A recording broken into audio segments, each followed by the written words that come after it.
네, 오늘 첫 번째 발표를 맡게 된 위세하이텍 김상수 수석입니다. 주제는 국내 기업들이 이미 사용하고 있는 클라우드 환경의 BI, CRM, 빅데이터 분석 사례에 대해서 그런 발표를 시작하도록 하겠습니다. 먼저 국내에서 BI, CRM, 빅데이터 분야에서 클라우드를 접목시키는 것은 몇 년 전부터 해온 국내 기업의 서비스입니다. 특히 위세하이텍은 2012년부터 약 3년 전부터 YG BI 클라우드라고 하는 서비스를 진작부터 서비스하고 있었고요. BI, CRM, 빅데이터로 이용해서 여러 가지를 분석한 사례를 가지고 있습니다. 그럼 정말 클라우드가 정말 괜찮은지 클라우드를 이제 도입하시게 되는 첫 번째 계기가 첫 번째 도입 당시에 이제 가격적인 경제성인데요. 그뿐만 아니라 성능과 편의성에 대해서 비교할 수 없는 가치를 제공합니다. 그리고 현재 3년 전부터 국내 BI 클라우드를 이용하신 고객들의 현재 유지율은 100%입니다. 이탈자가 한 분도 안 계시고 끝까지 서비스를 잘 사용하고 계시고요. 본 세션 발표에서 소개하고 있는 내용 모두 실제 사례에 대해서 말씀드릴 예정입니다. 목차는 다음과 같습니다. 교통 빅데이터 분석, 그다음에 게임 빅데이터 분석, 실시간 캠페인과 상품 추천, 그다음에 DB 보안 로그 분석, 그다음에 데이터 분석과 교육 실습, 그다음에 왜 BI 클라우드가 좋은지에 대해서 말씀드리겠습니다. 먼저 최근에 저희가 청주시 교통 데이터 분석 사례가 있어서 그거 잠깐 동영상을 먼저 잠깐 신청하고 시작하도록 하겠습니다.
네, 방금 빅데이터 분석 관련해서 교통 데이터 쪽에 이번에 청주시 교통 데이터 분석을 해서 그 부분 동영상 잠깐 시청하셨는데요. 크게 이제 교통카드 데이터하고 버스 운행 기록, 그 다음에 이제 차량이 지나가서 센서 데이터하고 그 다음에 여러 가지 자료를 수집해서 데이터 분석을 했습니다. 그 결과 교통 흐름에 대한 패턴이라던가 그다음 교통 혼잡 지도를 그릴 수가 있었고요. 지금 보시는 것 같이 다양한 사례가 있는데 분석 예는 첫 번째는 이제 대중교통 사각지대를 제가 분석했습니다. 그러니까 정류장이 있는데 해당 정류장이 정말 적정한 곳에 있는지를 분석해봤고요. 그다음에 대중교통 이용 패턴이라 그래서 각각 저희가 운전하는 그 노선에 대해서 정류장이 적절하게 배치되어 있는가. 그다음에 저상버스, 1번 버스의 운행 시간을 비교해봤고요. 그다음에 정차 시간이 긴 정류장이라고 해서 이제 사람들이 많이 타는 정류장은 과연 어디인가, 그다음에 탄력 배차를 배차를 하기 위해서 기초 정보는 무엇인지, 그다음에 교통 수집량, 시간대 변화 패턴, 그다음에 일자별 패턴, 차량 유형별 교통 수집량, 그다음에 자녀와 동승하는 정류장, 요일별 분석, 이런 것들을 함께 진행했습니다. 하다 보니까 교통정보 분석에서 발견한 이슈가 4가지가 있었는데요. 첫 번째는 청주시 대중교통 분석을 통해서 운행을 이제 분석함으로써 탄력적 배차를 할 수가 있었습니다. 두 번째는 청주시 대중교통의 사각지대를 분석을 했고 해당 곳에 정류장이 신설해야겠다고 제가 제안을 드렸습니다. 그다음에 이제 외부 데이터와 연계를 해서 또한 버스 탄력적 배차와 배차 간격을 또 조정한 사례가 있고요. 끝으로 이제 뺑소니범을 찾을 수 있는 크림빵 사건이라고 이제 몇 개월 전에 있었던 중요한 사회적 이슈가 있었습니다. 그 사고가 난 지점이 이제 청주 시내인데요. 청주 시내에서 그래서 뺑소니범 저희가 찾으려고 빅데이터 분석을 했습니다. 첫 번째는 이제 청주시 대중교통 운행 분석을 저희가 했는데요. 지금 보시는 표가 맨 왼쪽에 있는 것과 가장 오른쪽에 있는 것은 공항에 대해서 비행기가 도착하는 스케줄입니다. 그리고 가운데 있는 것이 이제 버스 운행에 대한 건데요. 저희가 이제 빅데이터 분석이라고 하면 워낙 그 빅데이터 사이즈도 사이즈지만 이렇게 지금 보시는 것처럼 각각의 서로 다른 데이터가 결합 분석이 되면 지금 보시는 것처럼 의미 있는 데이터가 나옵니다. 지금 보시는 것처럼 맨 위에 있는 것 이제 새벽 시간대였는데요. 그다음에 이 밑에 있는 건 이제 야간 시대인데 이때는 비행기가 도착을 하지도 않고 왼쪽 같은 경우에는 그래서 이제 버스 이용이 이제 불가한 케이스고요. 오른쪽에 있는 케이스는 너무 새벽 시간 늦은 시간이기 때문에 비행기 그 전에 이미 해서 다른 버스를 통해서 떠났기 때문에 이용이 안 됩니다. 가운데 보시면 이제 시간 촉박하게 된 빨간색이 있는데요. 이것도 마찬가지입니다. 해당되는 그 비행기가 도착하는 시간에서 탑승 수속을 마치고 이제 탑승하기 너무 시간 촉박하기 때문에 이제 이용이 불가능하다고 저희가 판단했고요. 그다음에 오랜 시간 대기라 그래서 제가 버스를 통해 도착을 했지만 한참 오래 기다려야 머물러야 돼서 버스를 또 이용하는데 불편하실 수 있기 때문에 그렇습니다. 그래서 지금 청주공항에서 신탄지까지 운행하는 407번 노선이 현재 이러한 상황이었고 저희가 제안을 해서 회차를 증설하시고 배차 시간을 조정하셨습니다. 그럼으로써 이제 시민들이 편리하게 버스를 이용할 수 있도록 저희가 이제 빅데이터를 통해서 제안드렸습니다. 두 번째는 이제 청주시 대중교통의 사각지대를 분석해봤는데요. 청주시 전체 버스 정류장의 이제 위치 기반 접근성을 분석했습니다. 총 정류장이 이제 212개이고요. 반경의 400m를 기준으로 저희가 이제 평균 정류장 3개 이상이면 평균 이상, 평균 미만, 그 다음에 정류장 없음 이렇게 했습니다. 400m는 저희가 이제 걸어가서 버스를 탈 수 있을 거라고 이제 계산을 해서 400m를 지정해봤고요. 지금 보시는 것처럼 오른쪽에 보면은 지도에 이제 파란색, 빨간색, 노란색이 표시가 되어 있습니다.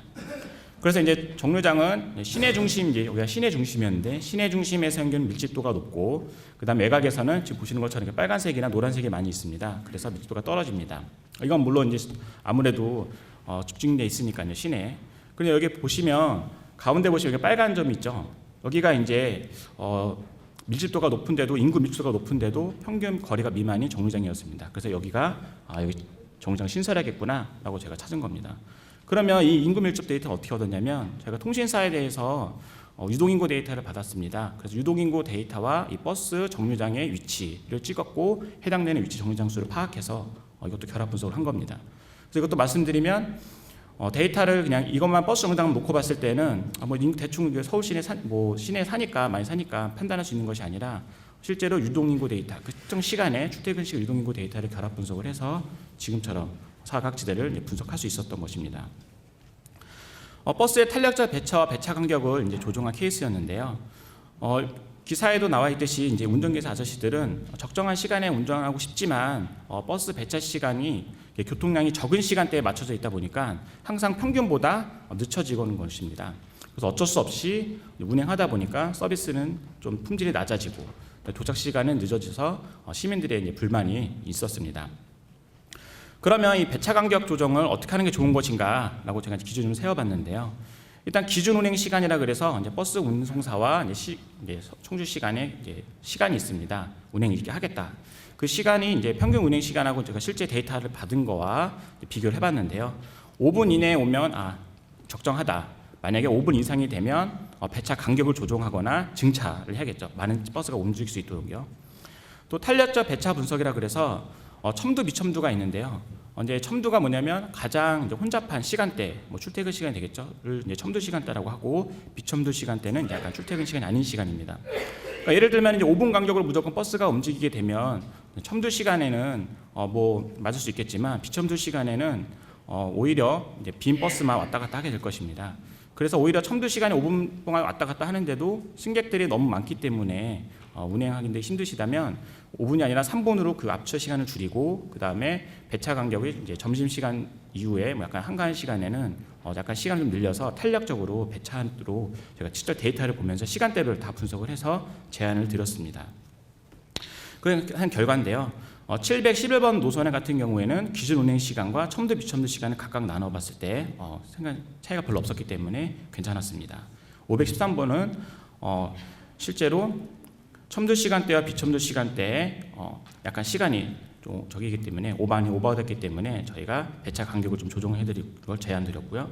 115번 같은 경우에는 첨두 비첨두 시간에 보시는 바와 같이 비첨두 시간은 준수하게 맞았지만 첨두 시간 너무나 차이가 많이 났기 때문에 탄력적 배차를 제안드렸습니다. 지금 보시는 것처럼 밑에서 이렇게 표로 또 쉽게 구해서 제안을 저희가 드렸습니다. 그리고 이제 뺑소니범을 저희가 이제 크림빵 사건이 발생하고 이제 이틀이 지난 후였는데 이제 제가 이제 아침에 출근하는 기 전에 제가 이제 아침에 샤워를 하면서 오늘 아침에 무슨 일을 할지를 좀 심각하게 고민을 합니다. 그래서 내가 오늘 맡은 일이 A, B, C가 있으니까 A를 끝내고 B를 하고 C를 해야겠다. 그 생각을 하고 있었는데 그 청주시에서 뺑소니 사고가 이제 사고범이 났다는 거를 인지하고 나서 청주시면 교통 데이터 분석 우리가 지금 하고 있으니까 이 뺑소니범을 잡을 수 있겠다라는 생각이 들어서 바로 불이 나게 옷을 입고 택시를 타고 회사에 갔습니다.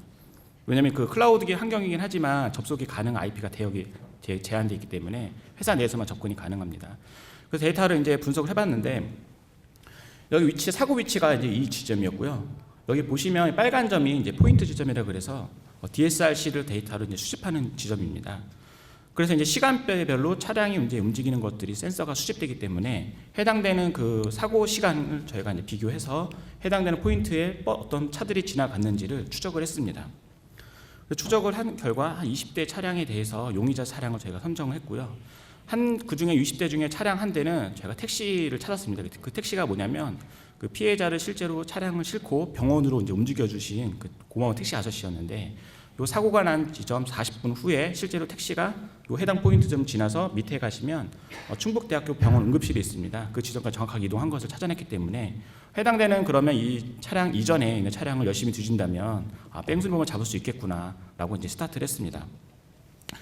그래서 이제 약 10일 정도 해서 데이터를 추적하고 모든 행동 패턴을 다 이분들이 이제 며칠간 계속 데이터가 쌓였기 때문에 추적을 해서 혹시나 이상 징후 탐지를 쉽게 구할 수 있는 거 이런 거잖아요. 요 사고 난 지점에 갑자기 차량이 매일 움직이는 출퇴근 이게 지점이거든요. 움직이다 갑자기 그 허탕 차량이 나타나지 않는 겁니다. 여기서 그럼 용의자구나 이런 생각을 하고 또 어떤 분이 여쭤봤더니 그런 법칙이 있다고 하더라고요. 그 사고가 나면 나는 또 이게 말씀 걸릴 수 있으니까 그냥 꾸준하게 평소행실처럼 움직일 수도 있고요.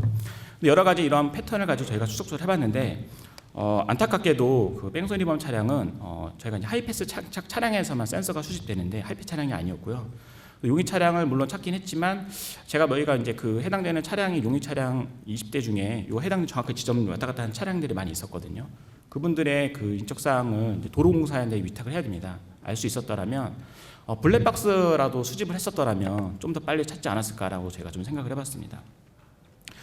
근데 이 부분에 대해서 좀 말씀을 드리면 AVI라 그래가지고 그 이제 차량 번호까지 정확하게 식별할 수 있는 기계들이 있습니다. 근데 그 기계가 좀 많이 설치됐으면 금방 찾을 수 있었는데 좀 아쉬웠고요. 이제 빅데이터 분석을 좀 하다 보면 그런 것들이 있었습니다. 제가 예전에 고용노동부 때도 데이터 분석했었는데 약간 공공과 이렇게 좀 공익에 좀 도움이 되는 데이터들이 상당히 많이 있습니다. 그런 것들이 이제 좀 분석을 좀 해서 가치 있는 데이터가 나와서 많은 사람들과 좀 공유할 수 있었더라면 참 좋은 데이터들이 있고요. 특히 요즘에는 이제 공공 데이터 개방을 많이 하기 때문에 잘 찾아보면 상당히 좋은 데이터들이 많이 있습니다. 그래서 이제 뺑소니범을 안타깝게 이제 못 찾았지만 결국 자수했죠. 나중에 이제 기회가 된다면 또 비슷한 사건이 있다면 한번 찾아보셨을 것 같습니다.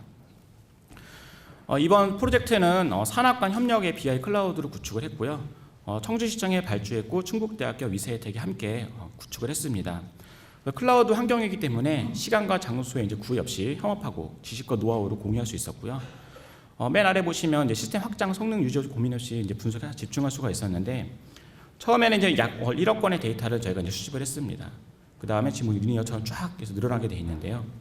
최초에 이제 하드웨어나 인프라나 자원에 큰 비용 투자 없이 쓰고 계시다가 데이터 건수에만 맞춰서 스토리지만 증설해 주거나 또는 약간 CPU나 메모리만 스케일 업 시켜주면 되기 때문에 상당히 적은 비용으로 빨리 구축도 할 수 있었던 그런 구축 사례가 있어서 말씀드렸습니다. 다음은 철도 안전 빅데이터 분석입니다. 저희가 이제 국제 과제로 철도 안전 빅데이터를 현재 분석하고 있는데요. 관제 시스템 사고 통계 분석 보고서 기타라 그래서 해당되는 크게 4가지 종류의 데이터를 현재 수집하고 있습니다. 관제 시스템은 이제 KTX 차량이나 그 다음에 선로변에 있는 시설 등에 대해서 각종 안전 정보가 있습니다. 안전 관련 정보를 저희가 수집을 해서 머신 데이터로 넣고요. 그 다음에 사고 통계라 그래서 사고가 난 후에 1년 후에 통계를 냅니다. 그래서 무슨 인적 사고가 났는지 어떠한 기계 부품 사고가 났는지를 통계 데이터가 있어서 그 통계 데이터를 이제 1차 가공을 통해서 저희가 받게 됐고요. 그 다음에 사고 보고서라 그래서 항공과 철도 같은 경우에는 사고 보고서를 작성한 후에 그 데이터를 PDF 파일로 이제 공개하게 됐습니다. 그래서 그런 사고 상세 데이터를 이미지와 문자를 이용해서 PDF 파일을 저희가 이제 또 입수받았고요. 그 다음에 이제 기타 데이터로 그래서 기상 데이터의 온도와 강수량이 과연 사고와 어떤 연관이 있는지를 한번 수집해 봤고요. 그래서 이제 갑자기 고온 현상이 일어나면 레인이 온도가 올라가면서 휘어집니다. 그러면 탈선이 일어날 수 있고요. 또 침수에 따라서 운행이 이제 지연될 수가 있기 때문에 그러한 데이터들을 이제 다 결합 분석을 해서 맨 오른쪽에 보시면 철도 안전 빅데이터라고 하는 시범 사업을 현재 구축을 하고 있습니다. 제가 분석을 해봤더니 가장 빈번하게 나는 사고 유형은 다음과 같았습니다. 지연 운행, 사상 사고, 관리 장애 순이었는데 이제 KTX가 이제 지연 운행을 하게 되는 경우에 원인은 부품 불량, 노후, 제작 결함, 실념, 그다음에 제작 결함이 있었습니다. 실념이라 하면 이제 운전하시는 기사분이 잠깐 다른 생각 하신다거나 잠깐 이제 그 지정을 할 포인트에서 놓쳐서 지적을 잘 못했을 경우에 실념으로 됩니다. 그럼 다음과 같은 고장 데이터를 저희가 이제 분석을 해봤는데 각종 센서로부터 수집되는 고장 데이터를 가지고 이렇게 한번 분석을 해봤습니다. 근데 분석을 해봤더니 일반적인 이제 고장 데이터만 수집되는 것이 아니라 고장이 일어나기 전에 각종 센서 데이터가 수집되기 때문에 그러한 경우에 어떠한 센서가 신호를 주로 냈는지를 분석해봤습니다. 경고 상황 검지, 이상 동작 제어 이런 다양한 정보가 수집되는데 참 특이한 게 보시면 이게 이제 그 일반 화장실 오물탱크 최대 수위라 그래서 화장실 오물탱크가 수위가 이제 넘어서게 되면 검지가 되면서 해당되는 심한 경우에는 그 객실이 화장실을 이용할 수가 없습니다. 이게 이제 왜 이런 센서가 데이터를 발생하느냐 봤더니 승객이 많은 구간, 특히 출퇴근 시간에 차량이 정비하는 시간, 정비소에 가서 정비를 해야 되는데 그러한 시간이 없이 바로 다시 운행을 바로 돌리기 때문에 바로 출발하기 때문에요. 한마디로 화장실을 비울 시간이 없어서 계속 이 센서가 수집되는 것입니다. 근데 이렇게 너무 많은 객실 화장실이 꽉 차게 되면 운행을 할 수가 없습니다. 서비스가 안 되기 때문에요. 그래서 결국 이제 지연 사고로 되는 결과론적으로 됩니다. 해당되는 KTX에서 이제 발생한 신호는 실시간으로도 받고 그 다음에 나중에 정비소로 오기 직전에도 받긴 하는데요. 상당히 기술적으로 잘 되어 있습니다. 그래서 KTX 같은 경우에는 고속 구간에 이제 KTX가 들어오는 순간 내가 어떠한 센서의 고장이 있다라고 하는 것을 고장 본부를 통해서 전달하게 돼 있고요. 그럼 해당되는 차량이 이제 정비소에 들어오기 전에 이미 어떠한 부품을 교체할 것인지, 어떠한 인원을 배치시켜야 될 것인지 다 준비를 하고 있습니다. 그래서 빠르게 수리가 되고 다시 나갈 수 있도록 상당히 잘 되어 있었습니다. 그래서 이제 그 사고 데이터와 아까 보셨던 센서 데이터를 제가 이제 결합 분석을 해봤는데요. 전조 분석이 가능했습니다. 그러니까 사고가 나기 전에 특정한 센서 데이터가 계속 임계치까지 올라가서 특정 사고를 유발시킬 수가 있었던 것입니다. 그래서 기계적 원인과 그다음에 실제 사고가 난 데이터에 대한 유력 이형을 결합 분석을 해서 다양한 몇 가지 사례를 도출할 수가 있었는데요. 그러니까 지연 운행 사고가 발생하는 그 해당 열차는 며칠 전부터 특정한 센서 고장이 계속 발생하는 것입니다. 또 전후 비교가 있는데요. A 고장과 D 고장이 같이 발생하는 경우도 있지만 A 고장이 발생하고 또 있다 보면 B 고장이 같이 발생하는 것입니다. 그런 경우에 A 고장이 난 그 부품을 고치고 또 D의 고장을 같이 고칠 수 있는 이런 사고를 예방할 수 있는 이러한 데이터들을 지금 보시는 것처럼 디시전 트리를 통해 한번 분석을 해봤었습니다. 근데 이번 연구를 위해서 그 플랫폼을 이제 지정을 저희가 이제 하고 있는데 상당히 좀 어려움이 많았습니다. 아까 보셨듯이 관제 데이터는 거의 실시간으로 올라옵니다. 그리고 사고 통계, 고장 통계 데이터는 엑셀로 업로드하고요. 보고서는 PDF 파일로도 업로드가 되고 기타 데이터라 그래서 이제 온도라던가 기상 데이터를 또 수집을 하게 됩니다. 그러면 저희가 이제 여기서 고민하게 되는 게 도대체 어떤 DB를 쓸 것이냐, 그 다음에 컬럼 DB, 빠르게 통계 DB를 쓸 것이냐, 아니면 NoSQL 방식으로 이걸 저장해야 되느냐를 무엇을 결정할 것이 상당히 고민이 많았습니다. 그래서 YJBI 클라우드에는 각 데이터 유형에 맞는 그런 저장 플랫폼과 분석 플랫폼을 다 가지고 있습니다. 그래서 사고 통계 데이터가 들어오면 엑셀이 들어오면 파싱과 클린징 작업을 거치고요. 사고 보고서 PDF 같은 경우에는 약간의 수작업을 거칩니다. 이게 근데 이 수작업이 그런 많은 수작업은 아니고요. 그러니까 파일명을 이제 받게 된 파일명이 막 깨져 있고 아무것도 모르기 때문에 제가 연도하고 그다음에 사고 발생 지점, 그다음에 사고 유형만 이렇게 넣어서 그 PDF 파일을 분석을 했습니다. 그래서 비정형 데이터를 텍스트 마이닝을 통해서 분석을 했고요. 해당된 결과를 다시 데이터 저장 분석 플랫폼에 분석용에 이게 같이 함께 저장되게 됩니다. 그래서 일반적인 센서 데이터라던가 사고 통계 데이터는 다차원 모델을 통해서 통계 분석 마트를 통해서 저희가 분석을 했고요. 그다음에 추론 알고리즘을 아까 저지션 트리를 이용해서 몇 가지 어소시에이션을 적용을 해서 고급 분석 마트를 해서 사고가 나기 전에 전조를 분석한다거나 알고리즘을 통해서 분석을 했습니다. 또 예측을 전문적으로 하기 위해서 제가 이제 에트리와 함께 하고 있는데요. 그 예측 모듈 압력을 전문적으로 하기 위한 에트리가 잘 사용할 수 있게 또 예측 분석 마트를 또 만들었습니다. 현재 보시는 이런 전체적인 플랫폼은 다 YJBI 클라우드에서 움직이고 있습니다. 그래서 수테라 규모나 수백 테라 규모가 된다 하더라도 스케일업이나 스케일아웃만 하면 되기 때문에 테스트가 필요할 때만 또는 이 고급 통계 이런 걸 돌리려면 약간 자원이 필요합니다. 그럴 때만 약간 그 시간대만 스케일업을 하거나 아웃을 해서 비용이 절감될 수 있도록 구성을 하고요. 그 다음에 자사 제품의 YG 올랩 서비스를 통해서 다차원 비정형 분석과 대시보드를 통해서 구성을 하고 있습니다. 다음은 이제 게임 데이터 분석에 대해서 말씀드리겠습니다. 게임 데이터 분석은 이제 저희가 이제 상시 분석과 비정기 분석으로 나뉘어지게 되어 있는데요. 게임의 내 아이템 분석, 사용자 분석, 캐릭터 분석, 결제 분석은 이제 항상 상시 분석을 합니다. 그래서 이제 매일 분석해야 되는 것이 정해져 있기 때문에 지표 분석을 저희가 하고 있고 고정적인 처리 시간과 자원이 항상 필요합니다. 그래서 보시는 것처럼 저희가 이제 VM을 이 정도 이렇게 두 개를 예를 들면 쓰고 있습니다. 근데 이제 게임사 등이 이제 이벤트 같은 걸 하면서 이탈한 고객들이 다시 왔냐라고 하는 회귀율 같은 것도 보고요. 그 다음에 현재 저번에 가입한 고객이 아직까지 유지하고 있냐, 잔존율 같은 걸 봅니다. 근데 저희는 이제 이게 통계적으로 구하는 것이 아니라 프로모션이라던가 이벤트를 원활하게 진행하기 위해서 그 해당 아이디까지 다 갖고 있습니다. 여기서 말씀드리는 아이디는 참고로 말씀드리면 그 게임 내에서 이용되는 아이디가 아니고요. 저희가 이제 클라우드를 이용하다 보면 게임 같은 경우에도 이제 보안에 이제 그런 부분에서 강화가 돼야 되기 때문에 가상으로 만든 특별한 아이디들이 있습니다. 그런 아이디를 통해서 저희가 데이터 입수받고요. 그런 아이디에 대해서만 정보를 이제 다시 내보내드리기 때문에 아이디를 가지고 유출이 된다 하더라도 이거 써먹을 데가 없습니다. 자서 내부적으로 쓴 아이디이기 때문에 그런 것들이 있어서 보안적으로도 상당히 좋고요. 또 데이터를 제가 주로 받는 것도 말씀드리면 저희가 이제 가져오는 형식이 아니라 이제 푸시 형식으로 되어 있습니다. 그래서 저희가 원천 데이터에 접근할 수 있는 것이 아니고 해당되는 원천을 가지고 통계된 데이터가 저희 서버로 전송하게끔 되어 있습니다. 그러니까 양방향 통신이 아닙니다.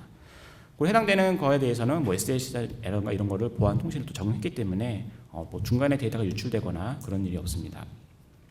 그래서 계속 말씀을 드리면 잔존율과 회귀율을 이제 그래서 구해서 특정 아이디를 다 가지고 있어야 되는데 상당히 자원이 필요합니다. 해당되는 인적 자원은 저희가 다 뒤져야 되기 때문에 그래서 최소 일주일 정도 구하고 최장으로는 3개월 전까지 잔존율 회귀율을 구하게 되는데 그런 경우에만 필요시에만 이렇게 확장하도록 되어 있습니다. 그래서 만약에 잔존율 회귀율을 구할 때는 서버 인프라가 많이 필요하니까 이거 항상 잡고 놓고 있으면 그 비용 상당히 클라우드 비용 올라가게 됩니다. 그래서 그럼으로써 이렇게 필요시 분석이 필요할 경우에만 자원 확장하도록 되어 있고요. 또 추가적으로 또 말씀드리면 게임사 중에서 이제 대륙별로 이제 전 세계 이제 서비스를 하다 보니까요, 대륙별 서비스를 합니다. 그러면 클라우드로 이제 전송을 할 때 뭐 국내 게임사라 하더라도 국내로 무조건 데이터를 전송시키는 것이 아니고요. 각각 대륙별로 클라우드 서비스가 되기 때문에 뭐 아마존이나 애저리 같은 소프트웨어 같은 소프트웨어를 이용해서 각각 대륙별로 VM을 생성하고 거기에 데이터를 올리게끔 되어 있습니다. 그래서 데이터가 대륙별로 수집이 돼서 통계 데이터가 올라오고 최종 서머리된 데이터만 요약 보고서만 만약에 국내에서 취합해서 보고 싶다면 해당 그 데이터만 아주 소량만 그 데이터를 한국으로 옮겨서 함께 결합 분석을 하고 있습니다. 만약에 이렇게 구조를 가지지 않고 대륙의 모든 게임 데이터를 다 한국으로 딱 결집시킨다면 비용이 어마어마합니다. 그 CDN 이런 서비스를 이용하게 되면 비용이 어마어마하기 때문에 그냥 각각 대륙별로 수집되는 데이터들은 각각 거기서 분석을 다 끝내고 최소한의 서머리 데이터만 국내를 이용해서 분석을 하게끔 되어 있습니다. 이건 이제 게임 시장 분석 공유 데이터는 이제 예시인데요. 데이터를 제가 이제 이렇게 게임사를 통해서 뭐 PC방의 이용사를 받을 수 있다면 지금 보시는 것처럼 각각 점유율이라든가 이용량 패턴에 대해서 분석을 해서 같이 써볼 수 있을 것 같습니다. 이렇게 해서 교통과 게임에 대해서 빅데이터 분석을 마쳤고요. 실시간 캠페인과 상품 추천에 대해서 말씀을 하겠습니다. 자사는 그 YG 캠페인이라고 하는 10여 년 이상이 된 제품을 갖고 있습니다. 그래서 YG 캠페인이 이제 상당히 대형 규모의 사이트에 적용을 많이 돼 있는데요. 최근에는 이제 유통 데이터 쪽에서도 캠페인을 적용을 해서 운영하시길 원하십니다. 그래서 이제 그 설문 캠페인이다 보니까 설문이라는 채널을 저희가 갖고 있는데요. 왼쪽에 보시는 것처럼 문항에 대해서 이렇게 저장해 주시고 이번에 이제 신상품이 출시가 될 4개 제품이 출시가 될 건데 혹시 구매 의사가 있습니까? 라고 이제 이렇게 보냅니다. 근데 보시면 남성 지갑도 있고 여성 밴드백도 있고 여러 가지 다양한 상품이 있는데요. 그러한 것들을 오른쪽에 보시면 이렇게 다 분별을 합니다. 고객 정보를 가지고 남성 시계 응답자에게는 LMS를, 뭐 여성 백을 응답한 사람에게는 상세한 정보를 위해서 이메일을 이렇게 각각의 세그멘테이션 다시 나눠서 채널을 다시 연계하거나 또는 오퍼를 다른 걸 줄 수가 있습니다. 여성에게는 뭐 립스틱을, 남성에게는 뭐 피혁 제품을 이렇게 다 줄 수가 있습니다. 그래서 이렇게 응답하게 되시면 응답한 결과가 바로 상단에 보시는 것처럼 분석된 결과가 응답 점수가 바로바로 집수가 됩니다. 이렇게 설문 분석을 한 결과 동시에 실시간으로 캠페인 반응이 되게 되어 있는데요. 그래서 그 해당되는 캠페인이 정말 잘 수행이 됐는지, 만족했는지, 불만족스러운지를 또 예시로 비정형 분석을 바로 해볼 수가 있습니다. 그래서 해당되는 제품에 대해서 응답 결과를 바로 확인을 하고 거기에 대해서 이벤트 참여한 결과를 또 전후 비교를 합니다. 요게 이제 캠페인 담당자들이, CRM 담당자들이 좀 많이 어려웠던 분인데 캠페인을 저희가 매스 캠페인도 하고 엄청 하지 않습니까? 하는데 정말 효과가 있는 건지 없는 건지를 판별하기가 좀 어렵습니다. 그래서 저희가 이제 서브셋 분석이라고 하는 기능이 있는데 이게 뭐냐면 전체 이제 그 매출액이 나옵니다. 이렇게 보시는 것처럼 고객의 전체 매출이 나오고 그다음에 상반기, 하반기는 어땠는지 전체 매출이 나오는데 서브셋 분석이라 그래서 특정 캠페인을 지정하게 되면 그 해당되는 캠페인이 일어난 매출로만 해서 요 집합이 이제 좁혀지게 됩니다. 전체 매출의 금액이 보는 것이 아니라 해당 캠페인에 반응한 고객을 볼 수가 있습니다. 조건을 되게 다양하게 줄 수가 있는데요. 이메일이나 SMS 같은 거를 단순히 받았는지만 봐도 비교할 수도 있고요. 또는 해당되는 그 가지고 쿠폰을 가지고 매장에 방문했는지 사용했는지 정말 디테일하게 계속 분석을 해볼 수가 있습니다. 그래서 이 캠페인이 성공적이었는지 아니었는지를 집합 분석을 통해서 손쉽게 해볼 수가 있습니다. 또 이걸 가지고 이제 저희가 상품 추천을 했습니다. CF 알고리즘이라던가 어소시에이션 연관 알고리즘을 돌려서 특정한 상품을 구매한 사람이 동시에 어떤 걸 같이 사냐를 같이 한번 분석을 해봤고요. 그 다음에 이제 연관 순차 분석이라 그래서 해당되는 제품을 사고 나서 그 다음에 뭘 샀는지도 같이 또 분석을 해봤습니다. 그래서 패키지 상품 구성할 때 이제 연관 분석을 해서 같이 패키지 상품을 묶어서 판매하면 좋겠다. 그러면서 매출이 실제로 올라가는 걸 제가 확인할 수 있었고요. 또 오른쪽과 같이 저희가 그 다음에 A라는 제품을 사고 난 다음에 그 구매자가 B 제품을 또 사시더라 얼마 후에 라고 해서 그 얼마 후라고 하는 것 정확하게 일주일 후다 2주 후라는 걸 제가 판별을 해서 그 전에 사전에 오퍼를 날리거나 SMS, 이메일, 채팅을 이용해서 구매를 유도해서 실제로 또 매출이 상승하는 그런 것들이 있습니다. 이게 이제 저희가 이제 CF하고 알고리즘하고 어소시에이션 뭐 마이닝 알고리즘 몇 가지 쓰는데 이게 업종마다 약간 상이합니다. 그래서 현업 비즈니스 담당자와 저희가 이제 저희 통계적이니까 통계적으로 낸 거와 같이 항상 1달에 한 번씩 회의를 해서 그 알고리즘에 대한 수치를 약간 변형해 가면서 계속 만족시킬 수 있도록 최적화 그 과정을 현재 진행하고 있습니다. 또 이렇게 캠페인과 상품 추천을 위해서 저희가 이제 클라우드로 이제 구성을 했는데요. DW 통해서 이제 매출 데이터나 이제 고객 정보 데이터를 이제 받아 현황 통계 데이터를 제가 마트에다가 지금 보시는 것처럼 넣어서 비정형 분석, 리포트, 대시보드, 뭐 통계 분석, 매스 애널리시스 그래서 약간의 통계를 또 해볼 수가 있습니다. T 검증 같은 거를요. 이렇게 손쉽게 보시는데 아래쪽과 같이 예측 결과를 하려고 하면 CF 알고리즘의 기타 좀 돌리려고 하면 인프라가 좀 많이 작업 필요합니다. 그래서 배치 작업성으로 통계 마이닝 최적화를 위해서 약간 고성능의 클라우드 자원이 필요한데요. 이때도 아까 말씀드렸듯이 필요시에만 돌립니다. 그래서 현황 통계 데이터는 매일 보시되 아까 보셨던 그런 알고리즘 추천을 위해서 약간의 그런 룰이 있어야 되거든요. 그 룰을 만들 때는 일주일에 한 번씩 또 한 달에 한 번씩 그 작업을 위해서만 클라우드를 스케일업 한 다음에 쓰고 다시 스케일 다운 시키고 그런 식으로 활용하고 있습니다. 그래서 마트 예측 결과도 마찬가지로 또 비정형 분석, 통계 분석, 캠페인 활용, 상품 추천 활용에 직접 활용할 수 있도록 되어 있고요. 그다음에 이제 아까 말씀드렸지만 일회성 그 어떤 업체들 같은 경우에는 해당되는 그 만들어주고 끝나는 건데 그런 것이 아니라 약간 계속 주기적으로 월간 회의를 하거나 약간 마이닝 알고리즘 약간 조정해가면서 YG 클라우드 비용에 다 포함시켜서 서비스를 하고 있습니다. 다음은 이제 DB 보안 로그 분석에 대해서 말씀드릴 겁니다. 웨어밸리라고 하는 DB 보안을 회사 솔루션이 있습니다. 그중에 이제 샤크라 맥스라고 하는 DB 접근 제어 솔루션이 있습니다. DB 접근 제어 솔루션의 점유율 1위라고 하시더라고요. 네, 1위였고요. 국내뿐만 아니라 해외에서도 많이 사용하고 계신 걸로 알고 있습니다. 샤크라 맥스를 통해서 그 뽑는 레포트들은 이제 좀 정해져 있습니다. 그래서 뭐 최근의 데이터에 대해서만 뽑을 수도 있고요. 사전에 이제 정책을 좀 많이 정의합니다. 특정한 사용자라던가 특정한 IP 대역에서 들어오면 안 돼. 뭐 이런 식으로 정책을 많이 설정하시는데 거기에 대해 이상 중 경고에 대해서만 이제 리포팅을 해주고 계십니다. 그래서 이 데이터들이 참 좋은 데이터들이 많이 있었기 때문에 이거를 빅데이터를 활용해서 하면 좋을 것 같다. 그래서 빅데이터 보안 로그를 저장을 다 해놓고 이것도 YGPL 클라우드에다가요 저장을 다 하고 오른쪽에 보시는 것 같이 다양한 레포트나 분석을 했습니다. DB 감사 이력 분석이라 그래서 감사 이력 분석, 비정형 감사 이력 분석 이런 리포팅을 했고요. DB 이상 접근 분석이라 그래서 비정상 패턴을 탐지합니다. 그러니까 예를 들면 특정한 그 DB에는 뭐 오전 때만 약간 사용자가 몰렸다가 그다음에 점심 시간 때는 한가하고 또 저녁에 또 퇴근 시간 갑자기 몰리고 막 이런 데이터들이 있습니다. 근데 어느 날 갑자기 점심 시간에 막 몰리는 겁니다. 알고 봤더니 그 연말이었던 거죠. 보고서를 뽑으려고. 어쨌든 저희 비정상 패턴에서 이제 비정상 패턴으로 감지가 일단 일시적으로 되거든요. 그래서 그러한 것들이 있고요. 그다음에 장기간 유출 탐지라 그래서 이게 뭐냐면 최근에는 이제 고객 정보 인출 사고가 이제 빈번하게 나니까 한 번에 데이터 뽑지 않습니다. 그래서 개인정보 데이터를 야금야금 뽑습니다. 하루에 100건씩 꾸준하게요. 한 번에 많은 양을 뽑지 않았기 때문에 여기 사전 유출에 걸리지 않지만 저희가 이상징후 탐지를 걸면 장기간 유출을 계속 꾸준하게 되고 있으면 저희 이상징후 탐지도 걸립니다.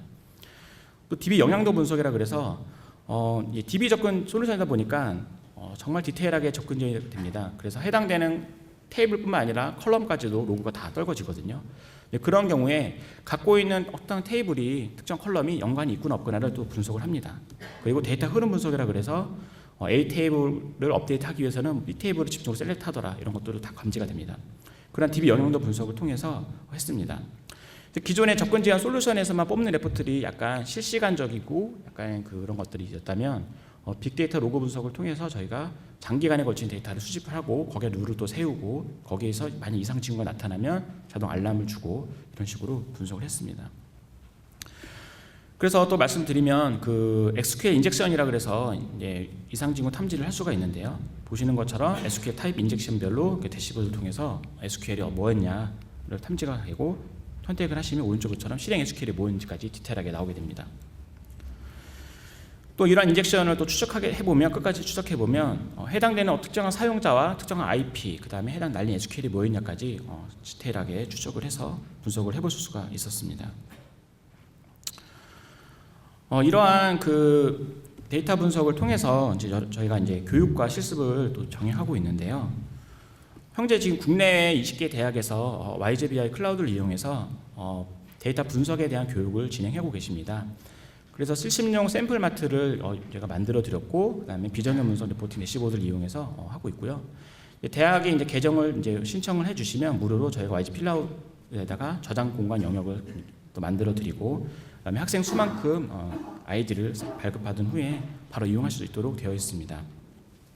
그래서 혹시 이 자리에 또 교육 관계자분들이나 대학 관계 있으시다면 DB진흥원을 통해 신청해 주시면 저희가 계속 서비스를 하고 있으니까요. 많은 이용을 해주시면 될 것 같습니다. 그래서 저희가 이제 그 빅데이터 분석 교육 플랫폼을 현재 그 확장하고 있는데요. 2015년부터는 데이터 유형과 분석 기능 확장을 저희가 제공하고요. 교육용 마트도 지금 보시는 것처럼 금융, 유통, 제조, 공공, 마케팅, 인사, 재무, 보안 쪽으로 해서 계속 추가하고 있습니다. 그러니까 이것도 마찬가지인데요. 그냥 분석을 해서 끝나는 것이 아니라 저희도 공공에 좀 이익이 되고 사례라던가 지식이 축적이 좀 많이 되어 있었습니다. 그래서 그런 것들을 좀 활용을 녹여서 교육에 좀 활용할 수 있도록 샘플링 데이터이긴 하지만 그런 것 녹아 들어가 있는 데이터 마트를 좀 많이 만들어놨고요. 근데 분석 기능도 이제 비정형 분석과 리포팅 대시보드는 기본이고요. 통계, 모니터링, 마이닝까지 할 수 있도록 저희가 쉽게 할 수 있도록 했습니다. 그리고 이제 분석 사례라던가 어떻게 하면 전략적으로 좋은 분석이 될 수 있는지를 사례를 또 공유하고 있습니다. 그 중에 하나는 통계 분석 실습을 R을 통해서 저희가 이제 제품과 R을 이제 연동 중인데 보시는 것처럼 R을 사용한다면 PC에 R을 설치해가지고 스크립트를 다 치고 결과를 이제 메모장을 보거나 또 결과 이미지를 볼 수가 있습니다. 근데 제품과 이제 연동이 돼서 R과 인터페이스 데이터를 입력받고 결과를 다시 주받을 수 있도록 인터페이스 하고 있는데요. 그거 외에도 기본적인 통계 같은 경우에는 이제 T 검증이라면 지금 보시는 것처럼 YGMS 어나리시스 제품 이용해서 통계 기법과 데이터를 선택하시면 옵션을 중간에 선택하면 바로 오른쪽에 결과가 바로 나올 수 있도록 되어 있습니다. 이게 이제 타사나 외산 솔루션과의 차이가 좀 있다면 내가 뭔가 통계 마이닝을 돌리고 싶다면 해당되는 알고리즘 선택하고 거기다 옵션을 또 선택하고 분석 결과를 또 확인하려면 또 별도의 메뉴로 들어가서 하셔야 되는데 그렇지 않고 한 화면에서 손쉽게 할 수 있도록 그런 부분이 되어 있습니다. 그래서 이제 결론을 말씀드리겠습니다. 왜 YGBI 클라우드냐? 이제 고객이 이제 고민할 필요가 없는 YGBI 클라우드 서비스가입니다. 일단은 클라우드가 이제 인프라를 저희가 직접 만드는 것이 아니기 때문에 이제 저희도 이제 뭐 지금 보시는 것처럼 소프트웨어나 애저, 아마존 유클라우드, KT 유클라우드를 통해서 임대를 받습니다. 근데 이게 이제 고객사의 목적과 성향에 따라서 좀 다릅니다. 나는 해외에 많은 서버가 있기 때문에 서버 관리를 해야 된다라고 하시면 이제 외산 쪽이죠. 소프트웨어나 애저나 아마존 선택하셔야 되고요. 국내만 서비스를 하겠다고 하시면 KT 유클라우드도 괜찮은 선택입니다. 그리고 저희는 이렇게 많은 플랫폼들을 다 했기 때문에 많은 노하우가 있습니다. 장애 노하우죠, 장애 노하우. 그래서 장애 노하우가 상당히 많이 있고요. 그래서 고객이 어떤 걸 말씀해 주시면 거기에 맞춰서 다 서비스를 하고 있습니다. 또 한 가지가 뭐냐면 최소의 비용입니다. 클라우드를 하더라도 OS와 DBMS 제품을 탑재하시게 된다면 가격도 상승하게 됩니다. 그러한 것도 다 벤치마킹을 해서 각격 비교를 다 맞춰서 견적을 다 받은 후에 최소의 비용으로 최대 효과를 낼 수 있도록 하드웨어, 소프트웨어, 스토리지를 구성해 드리고 있습니다. 또한 최근에 이제 모니터링 솔루션 코드 클래식의 대시보드를 또 이용해서 성능 장애 모니터링을 꾸준하게 해서 고객에게 이제 전달해 주고 있고요. 그래서 경제성과 성능, 편의성을 가지고 고객에 대해서 같이 신뢰 이익을 낼 수 있도록 되어 있습니다. 그래서 고객이 원하는 YGBI 서비스에서는 만약에 우리가 이런 데이터가 있는데 분석을 좀 하고 싶다 하시다면 저희가 갑니다. 그래서 신규 분석 데이터를 테스트 같이 해드리고 결과 리포트를 제안하고 있습니다. 특히 통계 마이닝 최적화 모델링을 통해서 컨설팅도 함께 제공해드리고 있고요. 분석가 커뮤니티나 타업종 사례를 함께 또 제공해드리고 있습니다. 그래서 YGBI 클라우드가 만들어지고 난 3년이 됐는데요. 많은 구축 사례도 가지고 있고 그다음에 경험도 가지고 있습니다. 그래서 회사 홈페이지나 또 이렇게 오셔서 많이 문의를 주시거나 또는 저희 부스가 있으니까요. 방문해서 문의사항을 주시면 또 관련해서 답변을 드리도록 하겠습니다. 이상 발표를 마치고요. 또 제 메일이 밑에 있으니까 기타 추가 궁금한 사항이 있으시다면 메일 주시면 감사하겠습니다. 이상 발표를 마치겠습니다.